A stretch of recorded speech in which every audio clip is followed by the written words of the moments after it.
നമസ്കാരം. Plus two പരാജയപ്പെട്ട ഒരുപാട് പേർക്ക് ഉള്ള സംശയങ്ങളാണ് നമ്മൾ ഇന്നത്തെ ഈ ഒരു ചർച്ചയിലൂടെ തീർക്കുന്നത്. സർ നമസ്കാരം. നമസ്കാരം. പ്ലസ് ടു സേ പരീക്ഷ എഴുതി പരാജയപ്പെട്ട ഒരുപാട് വിദ്യാർത്ഥികളുണ്ട്. അവർക്ക് പല സംശയങ്ങളും ഇപ്പോൾ നിലവിലുണ്ട്. എന്താണ് ഇനി ചെയ്യേണ്ടത്, ഏത് പ്ലസ് ടു ഇനി എടുക്കാം, അങ്ങനെയുള്ള ഒരുപാട് പ്രശ്നങ്ങൾ അവർക്ക് നേരിടുന്നുണ്ട്. അപ്പോൾ ഇതിന് ഒരു ചർച്ചയിലൂടെ നമുക്ക് വിശദമായിട്ടുള്ള വിവരങ്ങൾ വിദ്യാർത്ഥികൾക്കും അവരുടെ രക്ഷിതാക്കൾക്കും കൊടുക്കാൻ വേണ്ടിയിട്ടാണ് ഈ ഒരു സെഷൻ നമ്മൾ ഇവിടെ ഉദ്ദേശിക്കുന്നത്.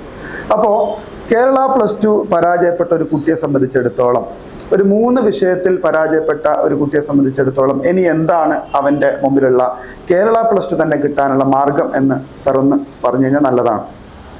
നിങ്ങൾ പറഞ്ഞത് ശരിയാണ്. ഇത്തവണ higher secondary board plus two റിസൾട്ടിൽ 77% വിദ്യാർത്ഥികളാണ് ജയിച്ച്. പ്ലസ് ടു റിസൾട്ട് വന്നപ്പോൾ ആ തോറ്റ കുട്ടികൾ പ്ലസ് ടു സേ പരീക്ഷ എഴുതി. സേ പരീക്ഷയിലും വളരെ കുറഞ്ഞ വിജയശതമാനം മാത്രമേ ഉണ്ടായിട്ടുള്ളൂ. ഇങ്ങനെ നോക്കുമ്പോൾ ആ വിദ്യാർത്ഥികൾ ഇപ്പോൾ SSLC ബേസ്ഡ് ആയിട്ട് നിൽക്കുകയാണ്. 2 വർഷം അവർ മെനക്കെട്ട് പഠിച്ചിട്ടും അവർക്ക് പ്ലസ് ടു ലഭിക്കാതെ SSLC ക്വാളിഫിക്കേഷനിലാണ്. അത്തരം വിദ്യാർത്ഥികളെ ഈ ഒരു 8 മാസം കൊണ്ട് ക്ലാസ് കൊടുത്തുകൊണ്ട് വിജയിപ്പിക്കാൻ വിഷൻ ഗ്രൂപ്പ് ഓഫ് ഇൻസ്റ്റിറ്റ്യൂഷൻ തയ്യാറാണ്. കാരണം നമ്മൾ സേ ക്ലാസ് നടത്തി നല്ലൊരു വിജയശതമാനം നമുക്ക് ഉണ്ടാക്കാൻ സാധിച്ചിട്ടുണ്ട്. അപ്പോൾ പലർക്കും അറിയാത്തൊരു വിഷയമുണ്ട്. എല്ലാവരുടെയും ധാരണ പ്ലസ് ടു തോറ്റു കഴിഞ്ഞാൽ പ്ലസ് 1-ൻ്റെ പേപ്പറും പ്ലസ് 2-ൻ്റെ പേപ്പറും എഴുതണമെന്നാണ്. പക്ഷെ അത് വെറുതെയാണ്. 2025 ഇപ്പോൾ ഒരു നോട്ടിഫിക്കേഷൻ പുറത്തു വന്നിട്ടുണ്ട്. അതായത് പ്ലസ് 1-ൻ്റെയും പ്ലസ് 2-ൻ്റെയും ടോട്ടൽ മാർക്ക് സയൻസ് ആണെങ്കിൽ 36 മാർക്കാണ്. മിനിമം മാർക്ക് ഓരോ വിഷയത്തിനും 18 വീതമാണ്. അപ്പോൾ ഒരു വിദ്യാർത്ഥി 2 പേപ്പറും കൂടി 36 വാങ്ങിച്ചാലാണ് വിജയിക്കുന്നത്. സപ്പോസ് കെമിസ്ട്രിയുടെ ഒരു പേപ്പറിൽ ഒരു കുട്ടിക്ക് പ്ലസ് 1-ൽ 18 കിട്ടി. ഇനി അവൻ സെക്കൻഡ് പേപ്പർ എഴുതി 18 എഴുതി 36 എത്തിയാൽ മതി. ഒരു വിഷയങ്ങൾ ഒരു പേപ്പർ എഴുതിയാൽ മതി. ഒരു വർഷത്തെ മാത്രം എഴുതിയാൽ മതി. അതെ, 2 വർഷത്തെ എഴുതേണ്ട ആവശ്യമില്ല. അതുപോലെ സയൻസിന് മാത്രമുള്ള ഒരു പ്രത്യേകതയാണ് 18, 12, 36. Physics, chemistry, biology, maths. അതേസമയത്ത് മറ്റു വിഷയങ്ങൾക്ക് 48 മാർക്കാണ്. 24 വാങ്ങിക്കണം. അപ്പോൾ അവർ ഏതെങ്കിലും ഒരു പേപ്പറിൽ ഇപ്പോൾ 24 മാർക്ക് വാങ്ങിക്കേണ്ട ഒരു കുട്ടി 20 വാങ്ങിച്ചിട്ടുള്ളൂ. മറ്റൊരു പേപ്പറിൽ അവന് 28 മാർക്ക് വാങ്ങിച്ചാൽ 48-ലെത്തുമല്ലോ. അങ്ങനെ വാങ്ങിച്ചാലും മതി. ഇപ്പോൾ 2 പേപ്പർ എഴുതേണ്ട ആവശ്യമില്ല. അപ്പോൾ സാർ പറഞ്ഞതുപോലെ ഫിസിക്സിൽ ഒരു കുട്ടി പ്ലസ് 2-ൽ മാത്രം ഒരു 15 മാർക്കായി കഴിഞ്ഞാൽ ആ കുട്ടി ഇനി വരുന്ന മാർച്ചിൽ പ്ലസ് 2 ഫിസിക്സ് മാത്രം എഴുതിയാൽ മതി. അതെ. എന്നിട്ട് 15 എന്നുള്ളത് 18-ലേക്ക് മാറിക്കഴിഞ്ഞാൽ ഈ കുട്ടി ജയിച്ചു. കേരള പ്ലസ് ടു തന്നെ കിട്ടി. ആ 2 പേപ്പറും കൂടി 36 മാർക്ക് വാങ്ങിച്ചാൽ മതി.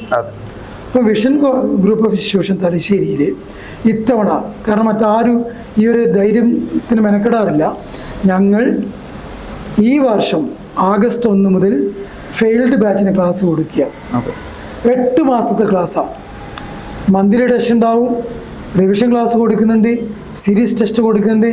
ഞങ്ങൾ ഗ്യാരണ്ടി ചെയ്യുന്നു, ഞങ്ങളടുത്ത് ചേരുന്ന വിദ്യാർത്ഥി 100% അടുത്ത മാർച്ച് പ്ലസ് 2 പരീക്ഷയിൽ വിജയിപ്പിച്ച് കൊടുക്കും.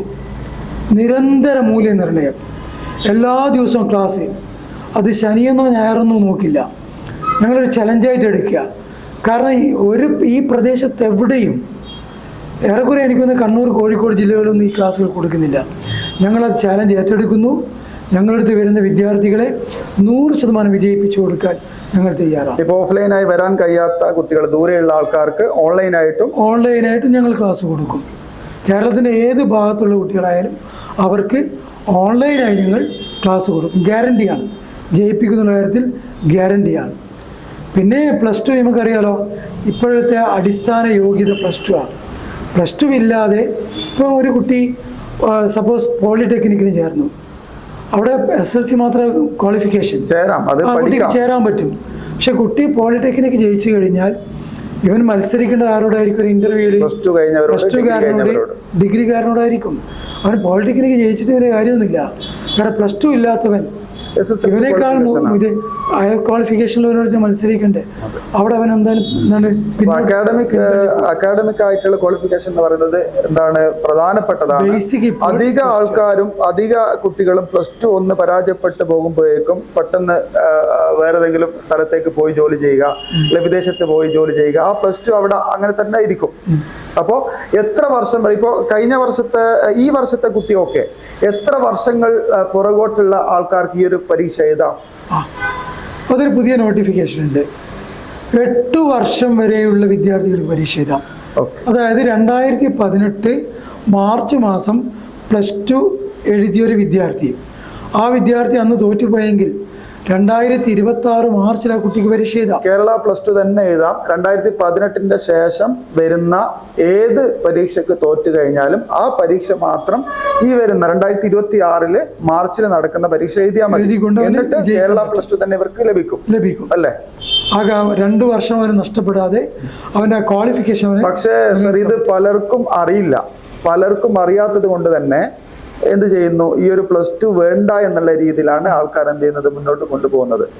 ഇത് തീർത്തും ആധികാരികമായ അറിവാണ്. അതെ, കാരണം നോട്ടിഫിക്കേഷനിലൂടെ അറിയുന്ന അറിവ് തന്നെയാണ്. ഇതിൽ യാതൊരു ഒളിച്ചു വെക്കാനൊന്നുമില്ല. ഇത് നിങ്ങൾക്ക് അറിയണമെങ്കിൽ ഇത് ഡിപ്പാർട്ട്മെന്റുമായി ബന്ധപ്പെട്ടാലും അവർ പറഞ്ഞു തരും. ഏതായാലും 2018 ശേഷം +2 പരാജയപ്പെട്ട ഏതെങ്കിലും ഒരു വിഷയത്തിലോ, എത്ര വിഷയാലും പ്രോബ്ലം ഇല്ല അല്ലേ? 6 വിഷയമെങ്കിലും 6 വിഷയത്തിലും എഴുതാം. എത്ര വിഷയത്തിൽ പരാജയപ്പെട്ട് കഴിഞ്ഞാലും അത് ഒന്നുകിൽ +1 മാത്രം ജയിച്ചതാണെങ്കിൽ +2 മാത്രം എഴുതിയാൽ മതി. ഇനി രണ്ടും ജയിച്ചിട്ടില്ലെങ്കിൽ 2018 ശേഷം അവർക്ക് എല്ലാം പഠിച്ചുകൊണ്ട് ഒരു പരീക്ഷ മുമ്പിൽ വരികയാണ് അടുത്ത 2026 മാർച്ചിൽ. അപ്പൊ അതോടുകൂടി +2 നേടിയെടുക്കാമെന്നുള്ള ഒരു വിവരമാണ് നിങ്ങളെ ഞങ്ങൾ വിഷൻ ഗ്രൂപ്പ് അറിയിക്കുന്നത്.